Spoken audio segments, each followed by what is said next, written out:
మన తండ్రి మన దగ్గర ఆశపడేది ఏంటంటే, ప్రతి చిన్న విషయానికి నా బిడ్డలు నా దగ్గరకు వచ్చి అడగాలి. ఒక్కోడు ఉంటాడు అడగడు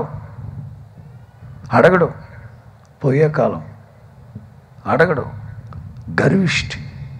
గర్విష్ఠుడు. అదే ఫిలిస్తీన్లు, అదే రెఫాయిం లోయ. దావీదు అడిగితే దేవుడు ఏమన్నారు తెలుసా? వెళ్ళు, వెనక వైపుగా వెళ్ళు, కంబలి చెట్ల చాటును దాక్కో. మీకెప్పుడైతే కంబలి చెట్ల కొనల చప్పుడు వినబడుతుందో, దేవుడు మీ శత్రువులు మీకు అప్పచెప్తున్నాడని తెలుసుకొని వాళ్ళ మీద పడండి. దావీదు అడగచ్చు. 6 నెలల క్రితం హీరోలాగా డైరెక్ట్గా వెళ్ళి కొట్టమన్నారు కదా, ఇప్పుడు ఏంటండి దొంగసాటుగా వెనక్కి వెళ్ళమంటారు? నా హీరోయిజం అంతా ఏమైపోవాలి? దట్టు కంబలి చెట్ల కొనల చప్పుడు. కంబలి చెట్లు పెను తుఫానుకి ఊగి ఒకదాని మీద ఒకటి పడ్డా సరే చప్పుడే రావు.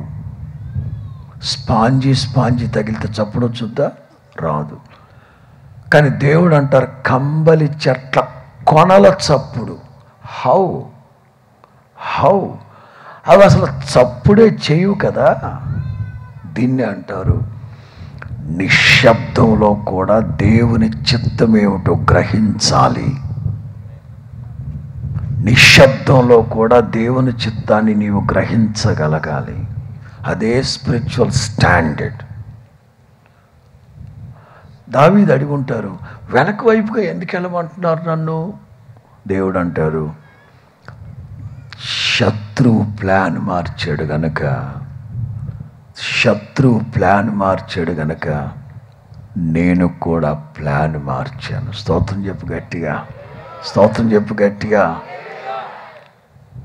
6 నెలల క్రితం శత్రువు వేసుకున్న ప్లాన్ వేరు, ఇప్పుడు వేసుకున్న ప్లాన్ వేరు. అందుకే వాడు ప్లాన్లు మారుస్తున్నాడు గనక నేను కూడా మారుస్తున్నా. ఎందరైతే దేవుని ఆత్మచేత నడిపించబడతారో వారందరూ ప్రతి చిన్నదానికి ప్రభువుని అడగాలి. ఓ చిన్న పిల్లోడు ఉన్నాడు, వాళ్ళ అమ్మగారు ఏదో నూనెలో ఏమో వేపుతా ఉంది. మిట్ట మధ్యాహ్నం వేసవకాలం.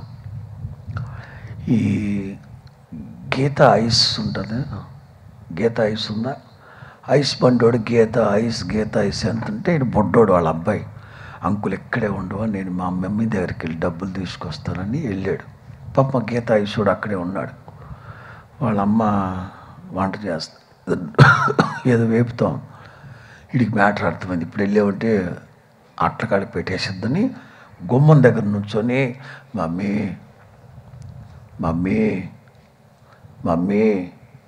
ఏంటి నాన్న, ఏంటమ్మా, ప్లీజ్ ఓంటి కన్నా. కొంచెం మెత్తపడ్డ తర్వాత కొంచెం 2 అడుగులు వేస్తాడు, అంతేనా? Mummy Geetha ice what? Geetha ice no నువ్వు తిన్నావంటే నీకు గాడి ఏదో చెప్పింది ఆవిడ. ప్లీజ్ ఒక్కటి ప్లీజ్ నో కన్నా నో అంటాడు. ఆడు కొంచెం ఏడుపు మొహం పెడితే ఒక్కసారి నూనెలోంచి బయటికి తీసింది. Mummy please. వాళ్ళమ్మ నో కన్నా వాట్ ఐఎమ్ సే ఏదో చదివి అడటాడు. మమ్మీ ప్లీజ్ ఇంకా ఈ సమ్మర్ అంతా అడగను అన్నాడు.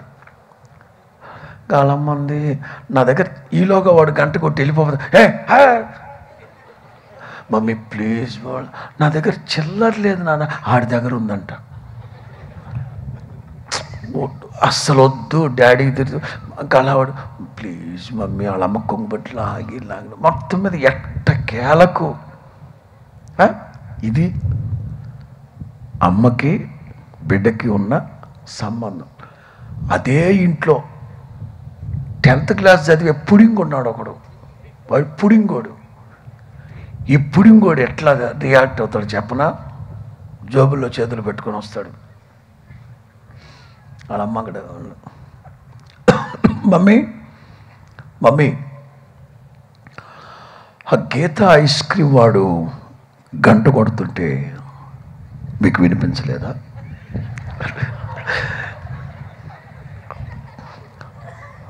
నాకు గీత ఐస్ క్రీమ్ అంటే ఇష్టమని నీకు తెలుసు కదా. గీత ఐస్ క్రీమ్ నందు నేను ఆనందించేవాడనని,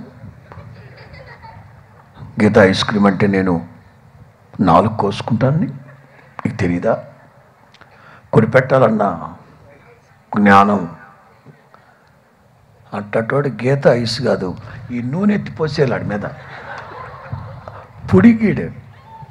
అరే అమ్మని అడిగే పద్ధతి అదేనా? అమ్మని అడిగే పద్ధతి అదేనా? దావీదు చిన్న పిల్లోళ్ళలాగా అమాలేకీలు సిక్లగ్ పట్టణాన్ని కాల్చి వెళ్ళిపోయారు. నేను వాళ్ళని తరమ్మంటారా వద్దా?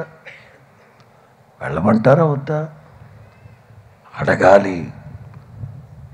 దేవుని ఆలోచన లేకుండా వెళ్ళి ఎన్నిసార్లు తప్పటడుగు వేశారో గుర్తుపెట్టుకోండి ఒకసారి. యేసయ్య అంటారు, మీ సంతోషం పరిపూర్ణమగునట్లు జస్ట్ నన్ను అడగండి, అది మీకు దొరుకు. ప్రభు ఈ మాటలన్నీ మీ వినికిడిలో ఫలభరితంగా మార్చి ఆశీర్వదించునుగాక.